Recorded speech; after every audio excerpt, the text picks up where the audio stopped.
नमस्कार, स्वागत है आप सभी का सुजस सारांश की इस क्लास में। इस क्लास में हम पढ़ते हैं राजस्थान का करंट अफेयर्स और आधार होता है हमारा राजस्थान सरकार की सुजस पत्रिका। शुरुआत करते हैं हेडलाइंस के साथ। सबसे पहले मुख्यमंत्री का बारां और डूंगरपुर जिलों का दौरा। मुख्यमंत्री ने कहा कि पशु पक्षियों के लिए अस्पताल सबसे बड़ी सेवा।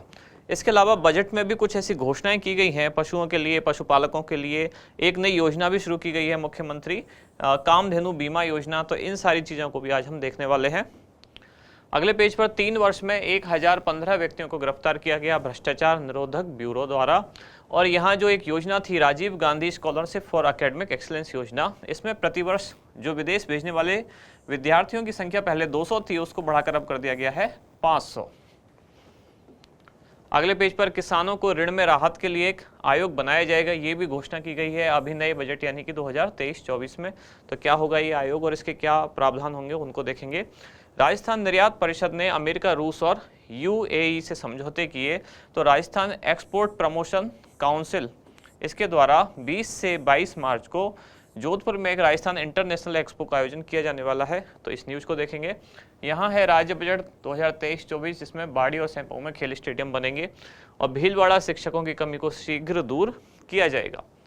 अगले पेज पर 12 स्कूलों के लिए 1.82 करोड़ रुपए की स्वीकृति। एक माह में दुकानें आवंटित होंगी किसके लिए?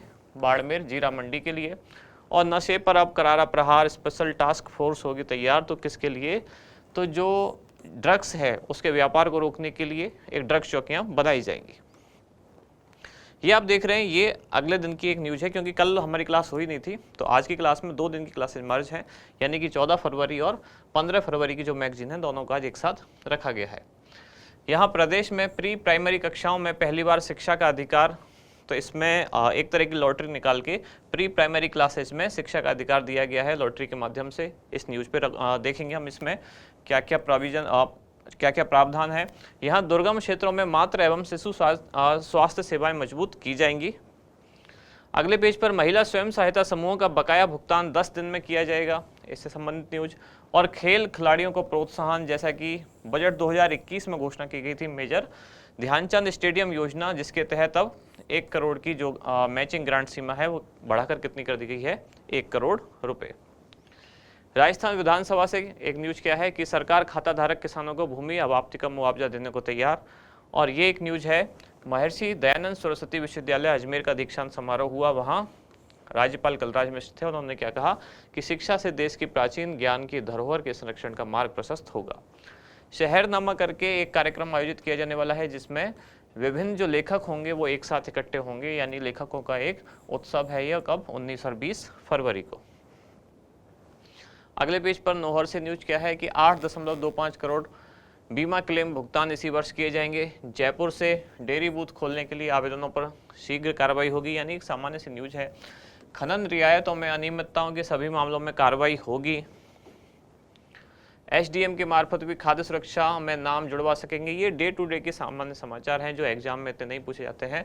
राज्य सरकार किसानों एवं पशुपालकों की आय में वृद्धि को लेकर संकल्पित। और यहाँ सुदृढ़ होगा प्रशासनिक ढांचा, बनेंगे नए भवन। इसके बाद हमारा इंडेक्स, यानी कि पूरे 2 दिन की जो न्यूज़ है उनको देखने के बाद कौन सी चीज़ें हैं जो हमने सेलेक्ट किए पढ़ने के लिए। सबसे पहले तो बजट 2023-24 में गौवंश यानी गायों और पशु संपदा, बाकी जो पशु हैं उनके लिए क्या क्या कुछ नए प्रावधान किए गए हैं। फिर है इसके बाद राजस्थान इंटरनेशनल एक्सपो जो 2023 में आयोजित होने वाला है। पहले इसकी डेट कुछ और थी, अब बदल के कुछ और की गई है, और कहाँ आयोजित होगा ये देखेंगे। फिर किसानों को ऋण में राहत देने के लिए आयोग बनाया जाएगा, इस आयोग से संबंधित जानकारियाँ। और लास्ट में प्री प्राइमरी कक्षाओं में पहली बार शिक्षा का अधिकार। तो ये 4 ऐसी न्यूज़ हैं जिनको आज हम पढ़ने वाले हैं। शुरुआत सबसे पहले बजट 2023-24 में गौवंश तथा पशु संपदा संबंधी प्रावधान क्या क्या है। अभी मुख्यमंत्री द्वारा घोषणा की गई थी कि लंपी रोग के कारण अगर किसी की गाय की मृत्यु हुई है तो उसके लिए प्रति गाय कितना? 40,000 रुपये एक तरह का मुआवजा या आर्थिक सहायता दी जाएगी। तो ये लाइन याद रखनी है सबसे पहले तो, लंपी रोग के कारण। अच्छा, एक खास बात है, दुधारू गाय होनी चाहिए। ऐसी गाय जो दूध दे रही थी और लंपी के कारण उसकी मौत हो गई है, तब उस दुधारू गाय की मृत्यु होने पर प्रति गाय कितना? 40,000 रुपये सरकार द्वारा आर्थिक सहायता दी जाएगी। पशुओं के निःशुल्क टीकाकरण तथा गौशाला और नंदीशालाओं के लिए कितना?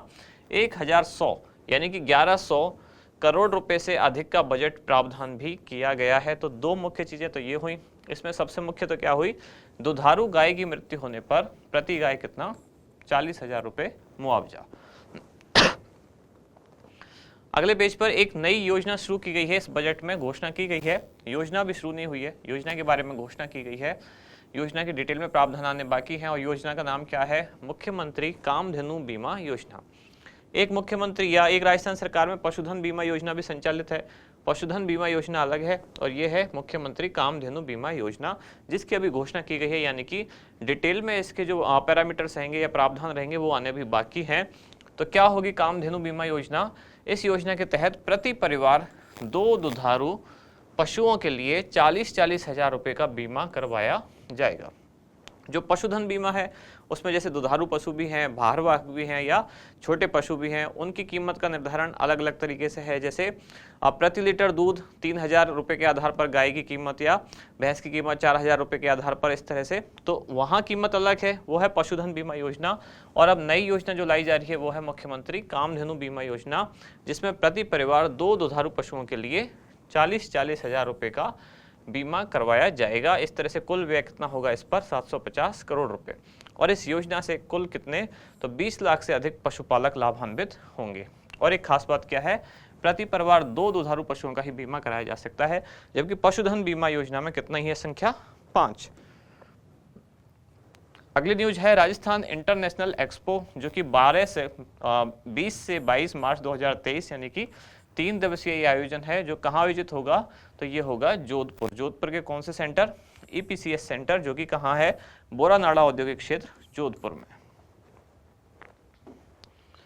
अब इसका विवरण, यानी कि जोधपुर से निर्यात होने वाले जो प्रमुख उत्पाद हैं, इंटरनेशनल एक्सपो अगर सेंटर का नाम, आयोजन का नाम क्या है, इंटरनेशनल एक्सपो, इसका मतलब क्या है, एक्सपोर्ट को प्रमोट करना इसका मुख्य उद्देश्य रहा होगा। तो वही यहाँ लिखा हुआ है डिटेल में कि जोधपुर से जो निर्यात होने वाले प्रमुख उत्पाद हैं उनका प्रदर्शन किया जाएगा। साथ ही प्रमोट इसको कैसे करेंगे, यानी कि मार्केट कैसे डेवलप किया जाएगा, तो जो भारतीय दूतावास के अधिकारी हैं और या उच्चायुक्त हैं जो विदेशों में, अलग अलग देशों में, जैसे यूरोप में, अमेरिका में, ऑस्ट्रेलिया में या एशिया के विभिन्न देशों में जो कार्यरत हैं, यानी कि भारतीय दूतावास और उसके जो उच्चायुक्त हैं, उनके माध्यम से वहाँ इसकी पब्लिसिटी यानी कि एक तरह से मार्केटिंग करा के वहाँ विदेशी क्रेताओं से संपर्क किया जाएगा, ताकि वो भी यहाँ के आयोजन में आकर भाग ले सकें। अगली न्यूज है किसानों को ऋण में राहत के लिए एक आयोग बनाया जाएगा, इसकी भी घोषणा की गई थी। कब, बजट 2023-24 में क्या कहा गया कि घोषणा के क्रम में सहकारिता विभाग द्वारा, क्योंकि 2023-24 में जो घोषणा की गई बजट में, अब उस घोषणा की पूर्ति के क्रम में कहा गया है कि सहकारिता विभाग द्वारा जल्द ही राजस्थान ऋण राहत अधिनियम का मसौदा पेश किया जाएगा। और डिटेल इसकी क्या क्या होगी, इस कानून का मसौदा आगामी 1 माह की अवधि में तैयार किया जाएगा। रजिस्ट्रार सहकारिता की ओर से एक समिति का गठन किया जाएगा। राज्य बजट 2023-24 में प्रदेश के किसानों को कितना, 22,000 करोड़ रुपए फसली ऋण वितरित करने का लक्ष्य रखा गया है।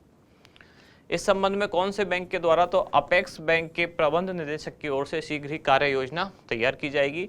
ग्रामीण इलाकों में अकृषि क्षेत्र जैसे कि हस्तशिल्प, यानी कि कृषि से अलग दूसरी चीज़ें हैं, जैसे कि हस्तशिल्प हो गया, लघु उद्योग हो गए, कताई बुनाई हो गई या रंगाई छपाई या दुकानों के लिए 1.5 लाख परिवारों को सहकारी बैंकों के माध्यम से 3,000 करोड़ रुपए की ब्याज मुक्त ऋण राशि वितरित की जाएगी। इसके अलावा राज्य की सभी 7,282 प्राथमिक कृषि सहकारी समितियों का कंप्यूटराइजेशन का भी लक्ष्य निर्धारित किया गया है। अगले पेज पर है प्री प्राइमरी कक्षाओं में पहली बार शिक्षा का अधिकार। तो अभी यानी कि कल राजस्थान सरकार प्रदेश के, कल ये एक लॉटरी निकाली गई जिसमें राजस्थान सरकार के द्वारा प्रदेश के जो गैर सरकारी स्कूल हैं उनमें भी प्री प्राइमरी कक्षाओं में सत्र शुरू किया जाएगा। और कब से, तो 2022-23 में इसकी अनुमति दी गई है।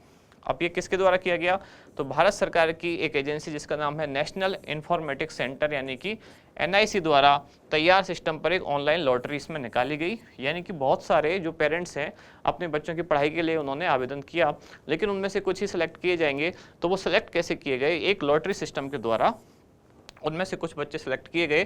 तो ये ऑनलाइन लॉटरी की व्यवस्था किसने आयोजित की, ये NIC यानी कि नेशनल इन्फॉर्मेटिक्स सेंटर द्वारा आयोजित की गई। इसके द्वारा प्रदेश के गैर सरकारी स्कूलों में प्रवेश के लिए क्या, वरीयता यानी कि मेरिट का एक निर्धारण किया गया है।